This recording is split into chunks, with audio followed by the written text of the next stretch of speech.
তোমরা জানো যে এর আগে কিন্তু আমরা পিওয়াইকিউ নিয়ে আলোচনা করেছি, কিসের? এএনএম এবং জিএনএম এর। আমরা সকলেই জানি যে এএনএম জিএনএম এর পরীক্ষা কিন্তু ডিক্লেয়ার হয়ে গেছে। সেটা কত তারিখে পরীক্ষা? জুনের 14 তারিখে। সেই পরীক্ষার জন্য আমরা ঠিক করেছি 30 দিনের কন্টিনিউ বিভিন্ন টপিক এর ভিডিও দেব শর্ট কোশ্চেনের উপরে, যেগুলো তোমাদের জন্য খুব উপকারে লাগে সেই জন্য। ঠিক আছে, তো আজকেও এরকম পিওয়াইকিউ আগের দিন যেমন আলোচনা করেছে, আজকেও আরো একটা পিওয়াইকিউ 2022 সালের, যেটা পরীক্ষায় ফার্স্ট শিফট এবং সেকেন্ড শিফটে এসেছিল, সেই প্রশ্নগুলো নিয়ে কিন্তু আমরা হাজির হয়েছি। তো চলো শুরু করা যাক। দেখো কি হচ্ছে। প্রথম প্রশ্ন কি বলছে? প্রখ্যাত শ্রীমতী মীরা সাহেব ফতিমা বিবি কে ছিলেন? মীরা সাহেব ফতিমা বিবি পাকিস্তানের প্রথম মহিলা প্রধানমন্ত্রী, পশ্চিমবঙ্গের জেলা আদালতের প্রথম মহিলা বিচারপতি, ভারতের কোন রাজ্যের প্রথম মহিলা মুখ্যমন্ত্রী, না ভারতের সুপ্রিম কোর্টের প্রথম বিচারপতি? দেখো সঠিক উত্তর কি হবে? ভারতের সুপ্রিম কোর্টের প্রথম মহিলা বিচারপতি। এখানে দেখো ব্যাখ্যাও করে দেওয়া আছে। এম ফতিমা বিবি 1989 সালে ভারতের সুপ্রিম কোর্টের প্রথম মহিলা বিচারপতি হন। তিনি পাকিস্তানের প্রথম প্রধানমন্ত্রী ছিলেন। ঠিক, এই পাকিস্তানের প্রথম প্রধানমন্ত্রী ছিলেন হচ্ছে বেনজির ভুট্টো। এখানে অপশন ছিল পাকিস্তানের প্রথম মহিলা মন্ত্রী, তা কিন্তু নয়, বেনজির ভুট্টো ছিলেন। আচ্ছা, পশ্চিমবঙ্গের জেলা আদালত, এটা ভুল আছে, এটাও ভুল আছে। ঠিক আছে, এটা হবে না। মূলত যেটা আছে সেটা হচ্ছে যে 1889 খ্রিস্টাব্দে ভারতের সুপ্রিম কোর্টের প্রথম মহিলা বিচারপতি। পরের প্রশ্ন কি বলছে দেখো, যে মস্তিষ্কের বৃহত্তম অংশটির নাম কি? মেরুদণ্ড, সেরিব্রাম, না ব্রেন স্ট্রোম? সঠিক উত্তর হচ্ছে সেরিব্রাম। কেন বলছে দেখো, সেরিব্রাম হচ্ছে মস্তিষ্কের সব থেকে বড় অংশ, যা চিন্তা, স্মৃতি, বুদ্ধি, স্বেচ্ছাচালিত কাজ নিয়ন্ত্রণ করে। চিন্তা, বুদ্ধি, স্মৃতি, এই সমস্তগুলো। মেরুদণ্ড কি করে? স্নায়ুতন্ত্রের অংশ, এটা মস্তিষ্কের অংশ নয়, তাহলে এটা হবে না। সেরিব্রাম শরীরের ভারসাম্য রক্ষা করে, এটাও হচ্ছে না। ব্রেন স্ট্রোম হচ্ছে শ্বাস প্রশ্বাস এবং হৃদস্পন্দন নিয়ন্ত্রণ করে, এই জন্য এটাও হবে না। তাহলে কোনটা হচ্ছে? সেরিব্রাম। তারপরে কি বলছে দেখো, কোন mRNA ভ্যাকসিনটিকে ভারতের প্রথম আপৎকালীন প্রয়োগের লাইসেন্স দেওয়া হয়েছিল? ঠিক আছে, স্পুটনিক, সিনোভ্যাক, মডার্নি mRNA 1273, না ভাইজার ভ্যাকসিন? সঠিক উত্তর কি হবে? দেখো মডার্নি mRNA 1273। কেন? দেখো এই কোভিড-19 যে সময়টা হয়েছিল, সেই সময় এটাকে ব্যবহার করার জন্য অ্যাক্সেস দিতে বলা হয়েছিল। আর স্পুটনিক যেটা আছে এটা কিন্তু হবে না, তার কারণটা হচ্ছে রাশিয়ার ভ্যাকসিন এটা। ঠিক আছে, আর আরো একটা কথা, এটা কিন্তু কৃত্রিম উপগ্রহ হয়। আচ্ছা, তারপরে সিনোভ্যাকটা কি বলছে? চীনের ভ্যাকসিন। আর ফাইজার হচ্ছে mRNA ভ্যাকসিন হলেও এটা ভারতে প্রথম অনুমোদিত নয়, এখানে কিন্তু বলেছে প্রথম অনুমোদিত। ঠিক আছে, তাহলে সঠিক উত্তর কোনটা? মডার্নি mRNA 1273। পরের প্রশ্ন দেখো, কাকে উড়ন্ত শিখ বলা হচ্ছে? মিলখা শিখ, পিটি ঊষা, জগজিৎ সিং, সৌরভ গাঙ্গুলি? এটা প্রত্যেকে বলতে পারা উচিত, মিলখা সিং। ঠিক আছে, অসাধারণ দৌড়ান, সেই জন্য তাকে ফ্লাইং শিখ বলা হয়। আর পিটি ঊষাকে পেওলি এক্সপ্রেস বলা হয়। ঠিক আছে, আর জগজিৎ সিংকে গজল গায়ক, সৌরভ গাঙ্গুলিকে জানো তোমরা, ভারতের প্রাক্তন ক্রিকেট অধিনায়ক ছিলেন, ক্রিকেট ভালো খেলতেন। ঠিক আছে, পরে ভারতের কোন শহরকে নীল শহর বলা হয়? ব্যাঙ্গালোর, আগ্রা, যোধপুর, দিল্লি? কোনটা হবে সঠিক উত্তর? এটা হচ্ছে যোধপুর। বলছে যোধপুর শহরে বহু বাড়ি আছে যেগুলো নীল রঙের। যোধপুর শহরে সমস্ত মানে বেশিরভাগ বাড়িগুলো সব নীল রঙের, তার জন্য একে ব্লু সিটি বলা হয়। আর ব্যাঙ্গালোর হচ্ছে গার্ডেন সিটি নামে পরিচিত, আগ্রা হচ্ছে তাজমহলের জন্য বিখ্যাত, আর দিল্লি হচ্ছে ভারতের রাজধানী। এগুলো একটু মনে রাখতে হবে। ঠিক আছে, পরের প্রশ্ন দেখো, সোডিয়াম বাইকার্বনেট সাধারণত কি নামে পরিচিত? বেকিং পাউডার, সাধারণ লবণ, ভিনিগার, আজিনোমোটো? দেখো সঠিক উত্তর কি হবে? Baking powder. কেন? দেখো ব্যাখ্যা কি বলছে, সোডিয়াম বাইকার্বনেট সাধারণত বেকিং সোডা নামে পরিচিত, এটি বেকিং পাউডারের প্রধান উপাদান। সাধারণ লবণ যেটা হবে সেটা হচ্ছে সোডিয়াম ক্লোরাইড, আর ভিনিগার হচ্ছে অ্যাসিটিক অ্যাসিড হবে, আর আজিনোমোটো হচ্ছে মনোসোডিয়াম গ্লুটামেট। এর আগের ভিডিওতে এটা ছিল কিন্তু মনে করবে, ঠিক আছে। পরের প্রশ্ন কি বলছে দেখো, মানব দেহের বৃহত্তম অস্থি কোনটি? মানব দেহের বৃহত্তম অস্থি কোনটি? হিউমারাস, সস্যুক, ফিমার না ক্যালকেনিয়াস? সঠিক উত্তর কি হচ্ছে ফিমার। হ্যাঁ, কেন ফিমার? দেখো এটা উরুর হাড় কিন্তু, হ্যাঁ, এবং মানবদের সবচেয়ে বড় এবং শক্তিশালী অস্থি এটা, ঠিক আছে। তারপরের প্রশ্ন চলো কি বলছে, ইটালিয়ান জ্যোতিষবিদ গ্যালিলিও দূরবীক্ষণ যন্ত্র আবিষ্কার করেছিলেন, বৃহস্পতি গ্রহের 4টি উপগ্রহ আবিষ্কার করেছিলেন যে পেন্ডুলাম সময়ের সুষম পরিমাপ দেয়, আর উপরের সবকটি তথ্য সঠিক। তাহলে কি হবে এটা উত্তর? দেখো এটার উত্তর হবে উপরের সবকটি তথ্যই সঠিক। কেন সঠিক? কারণ এইগুলো তারই সৃষ্টি। দূরবীক্ষণ যন্ত্র যেটা, সেটা তিনি করেছিলেন। তারপরে 4টি উপগ্রহ আবিষ্কার করেছিলেন পেন্ডুলাম সময়ের সুষম পরিমাপ দেয় সেটা, ঠিক আছে। তারপরে চলো বিজ্ঞানের একটি শাখা এন্টোমোলজির বিষয় হলো উদ্ভিদের সৃষ্টি ও ইতিহাস, মানব জাতির প্রকৃতি, পোকামাকড় না প্রস্তরের গঠন। কোন বিষয়টা, বিজ্ঞানের কোন শাখায় কোনটা আলোচনা হয়? এইগুলো সব আলাদা আলাদা শাখায় আলোচনা হচ্ছে। দেখো সঠিক উত্তর কি হবে? পোকামাকড়। বলছে যে এন্টোমোলজি হলো পোকামাকড় নিয়ে অধ্যয়ন করার বিজ্ঞান, আর উদ্ভিদ সৃষ্টি ও ইতিহাস সেটা হচ্ছে বোটানির অন্তর্গত, মানব জাতির প্রকৃতি এনথ্রোপোলজির বিষয়, আর প্রস্তরের গঠন হচ্ছে জিওলজির বিষয়। মনে থাকবে? তাহলে এইগুলো রয়েছে। তাহলে পোকামাকড় হচ্ছে এন্টোমোলজি, উদ্ভিদের সৃষ্টি ইতিহাস মানে উদ্ভিদ সংক্রান্ত বোটানি, মানব জাতির প্রকৃতি অ্যানথ্রোপোলজি, আর প্রস্তরের গঠন হচ্ছে জিওলজি। পরের প্রশ্ন চলো, প্রতি বছর বিশ্ব রেড ক্রস ও রেড ক্রিসেন্ট দিবস পালিত হয় কোন দিনে? রেড ক্রস এবং রেড ক্রিসেন্ট দিবস পালিত হয় কোন দিনে? দেখো সঠিক উত্তর কি হবে? 8 মে। বলছে world red cross and red crescent দিবস ডে আর কি এখানে দিয়েছে, এটা হচ্ছে 8ই মে পালিত হয়। এটি রেড ক্রস প্রতিষ্ঠাতা হেনরি ডুনাল্ট এর জন্মদিন উপলক্ষে কিন্তু এটা উদযাপিত হয়, হেনরি ডুনাল্ট, মনে রাখবে। তারপরে প্রশ্ন কি বলছে দেখো, আচ্ছা একটুখানি বলে দিই, আমাদের কিন্তু একটা মক টেস্ট সিরিজ চলছে, যেটা তোমরা দেখতে পাচ্ছ এখানে 149 টাকা পেমেন্ট করলে তোমরা কিন্তু এই মক টেস্ট সিরিজটা অ্যাটেন্ড করতে পারবে। এবং এখানে একটা জিনিস বলবো যে এই যে ফোন নাম্বার আছে, এই ফোন নাম্বারে তুমি ডিটেলস কথা বলতে পারো, মানে জেনে নিতে পারো যে কি কি থাকবে কি কি না থাকবে। আমি এখানে একটু বলে দিই যে 30টা সেট আমরা অলরেডি এখানে দিয়ে দিয়েছি, যার মধ্যে প্রত্যেকটা সেটে মানে এক একটা সেটে তোমার হচ্ছে 100টা করে কোশ্চেন রয়েছে, একদম ক্যাটাগরি ওয়াইজ দেওয়া আছে, কোন মানে প্রত্যেকটাতে যে কোনটায় কি পরীক্ষা, মানে পরীক্ষার ধরনকে মাথায় রেখে আর কি, ঠিক আছে। যে প্রশ্নগুলো সব রেডি করা আছে, ক্যাটাগরি ওয়াইজ দেওয়া আছে, এবং শুধু এই প্রশ্নগুলো ওখানে গিয়ে তুমি পরীক্ষা দিতে পারবে আমাদের অ্যাপে, এরকমটা নয়।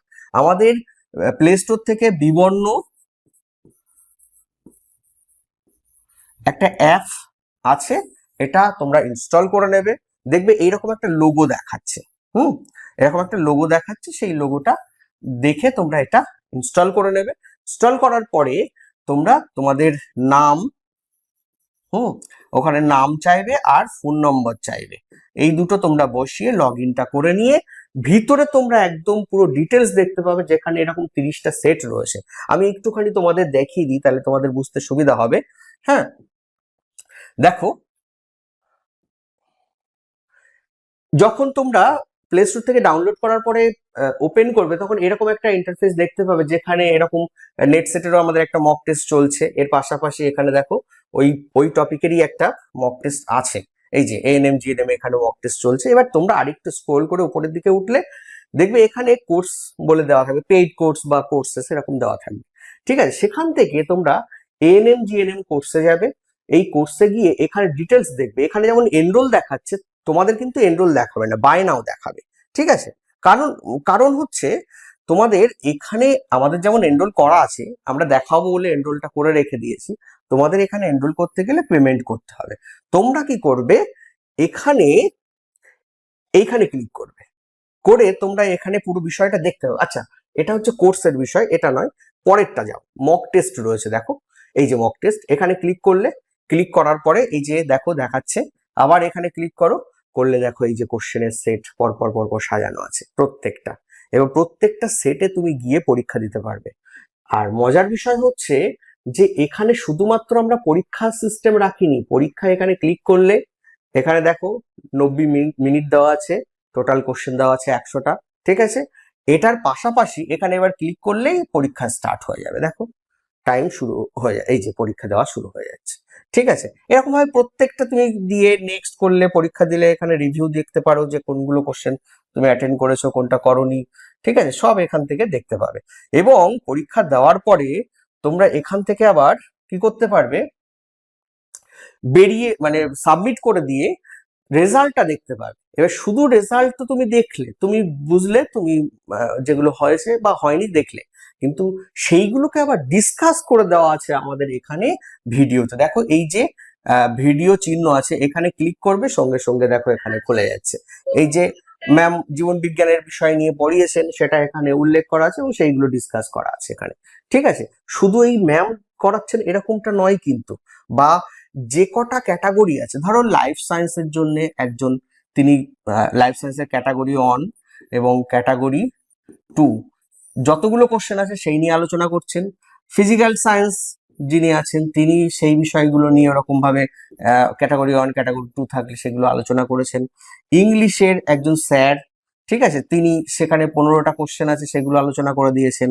আবার এই জেনারেল নলেজ যেটা, হ্যাঁ, জেনারেল নলেজ যেটা আছে সেখানে 10টা করে কোশ্চেন এখানে আমি কিংবা অন্য একজন ম্যাম তিনি ডিসকাস করে দেবেন, বা দিয়েছেন, কিছু কিছু কোশ্চেন অলরেডি হয়ে গেছে, ঠিক আছে। এরকম ভাবে প্রত্যেকটা কিন্তু এরকম ডিসকাস করে দেওয়া আছে এখানে, ঠিক আছে। তোমরা শুধু এখানে এসে পরীক্ষা দেবে তা নয়, পরীক্ষার পাশাপাশি কিন্তু ওইগুলো সম্পর্কে পুরো ডিটেলসে এখানে দেখতে পাবে।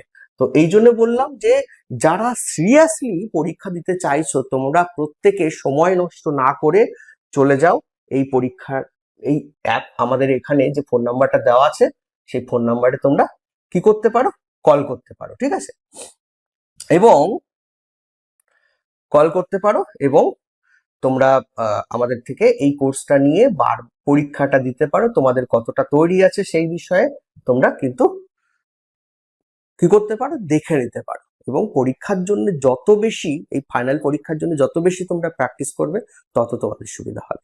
তো চলো এবার মেন টপিকে ফিরে যাওয়া যাক।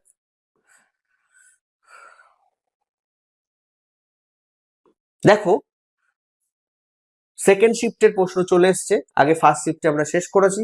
সেকেন্ড শিফটে কি বলছে, পৃথিবীর সবচেয়ে জনবহুল শহর কোনটি? নিউ ইয়র্ক, মুম্বাই, বেজিং না টোকিও? সঠিক উত্তর কি হবে? জনবহুল। দেখো টোকিওকে জনবহুল বলা হচ্ছে বিশ্বের মধ্যে, ঠিক আছে। আর নিউ ইয়র্ক আমেরিকার বড় শহর কিন্তু সবচেয়ে মানে জনবহুল নয়। বেজিং হচ্ছে চীনের রাজধানী, মুম্বাই হচ্ছে ভারতের অন্যতম জনবহুল শহর, কিন্তু টোকিও হচ্ছে এই 4টে অপশনের মধ্যে বৃহত্তম, ঠিক আছে, পৃথিবীর বৃহত্তম। আচ্ছা তারপরে চলো, প্রথম কোন ভারতীয় নোবেল পুরস্কার পান? এটা নিশ্চয়ই মানে কাউকে আর বলা লাগে না, ঠিক আছে, রবীন্দ্রনাথ ঠাকুর, তোমরা নিশ্চয়ই জানো। এরা 3জন পেয়েছেন, ঠিক আছে। দেখো কি বলছে যে রবীন্দ্রনাথ ঠাকুর 1913 সালে প্রথম সাহিত্যে নোবেল পুরস্কার পাচ্ছেন এবং এশিয়ার প্রথম নোবেল জয়ী, ঠিক আছে। জওহরলাল নেহেরু কোনো পাননি, ঠিক আছে, নোবেল পাননি। সিভি রমন পদার্থবিদ্যায় নোবেল পান 1930 সালে, আর ডক্টর অমর্ত্য সেন 1998 সালে নোবেল পুরস্কার পেয়েছেন, ঠিক আছে। পরের প্রশ্ন চলো, লাক্ষাদ্বীপ অবস্থিত আটলান্টিক মহাসাগর, প্রশান্ত মহাসাগর, বঙ্গোপসাগর না ভারতের আরব সাগর?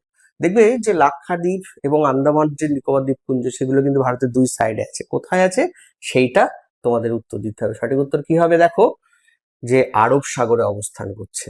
লাক্ষাদ্বীপ ভারতের একটি কেন্দ্রশাসিত অঞ্চল যা আরব সাগরে অবস্থিত, ঠিক আছে। আটলান্টিক মহাসাগর হচ্ছে ইউরোপ এবং আমেরিকার মাঝে, প্রশান্ত মহাসাগর বিশ্বের বৃহত্তম মহাসাগর, আর বঙ্গোপসাগর ভারতের পূর্ব দিকে অবস্থান করছে।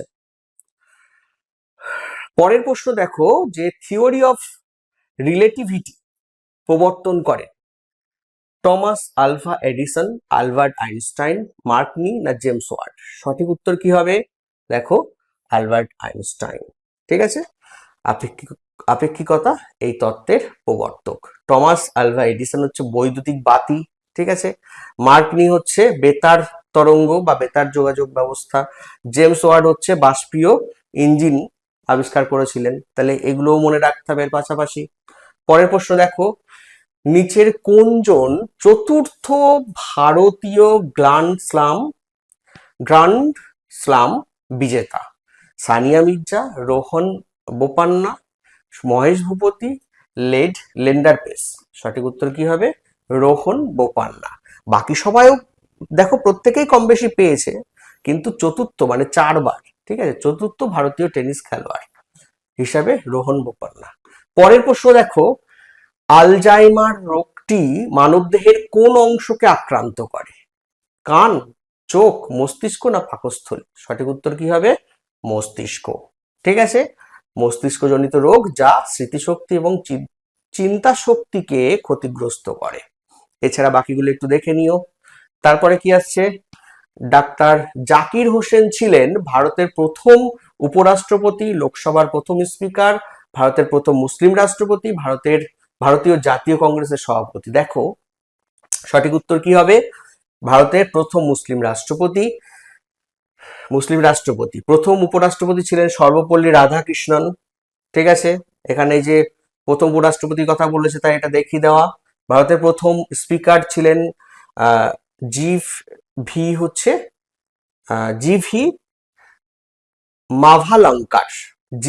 মাভালঙ্কার। আর কংগ্রেসের প্রথম সভাপতি ছিলেন উমেশ চন্দ্র বন্দ্যোপাধ্যায়। এটা তোমরা সবাই জানো। এটা জাতীয় কংগ্রেস তৈরি হয়েছিল কত সালে? 1885, তাই তো?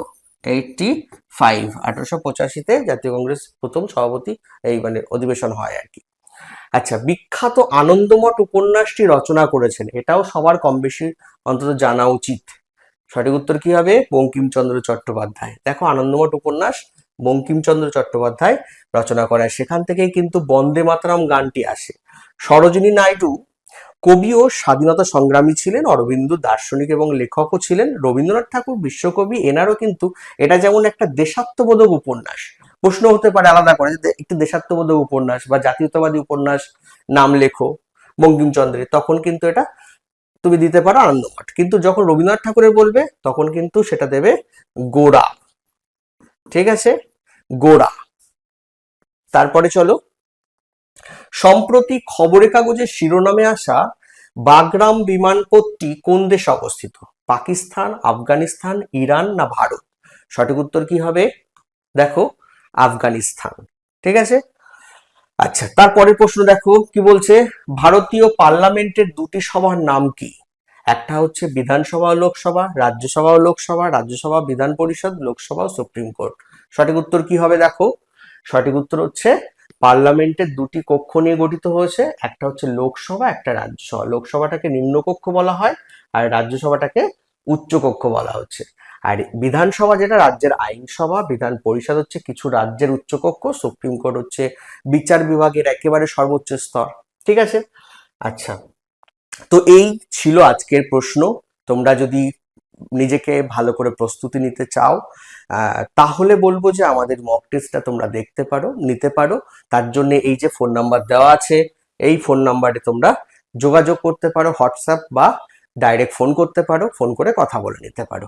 আর এই যে ভিডিওগুলো আমরা দিচ্ছি বা প্রতিদিন একটা একটা করে আমরা দেওয়ার চেষ্টা করব, যেগুলো তোমাদের এই যেমন পিওয়াইকিউ আলোচনা করছি আমরা, হ্যাঁ পিওয়াইকিউ আলোচনা করছি, তার পাশাপাশি কিন্তু গুরুত্বপূর্ণ বিভিন্ন ধরনের টপিক যেগুলো তোমাদের পরীক্ষায় আসতে পারে সেগুলো কিন্তু আমরা আলোচনা করব। তাই প্রত্যেক দিনের ভিডিও যেটা আমরা দেব তোমরা অবশ্যই চেষ্টা করবে দেখার। আর যারা আমাদের সাবস্ক্রাইব করনি তারা করে রেখো, যাতে এই ভিডিওগুলো প্রতিনিয়ত পেতে পারো, এবং বন্ধুদের কাছে অবশ্যই এই ভিডিওগুলো শেয়ার করো যাতে তারাও পরীক্ষা উপকৃত হতে পারে।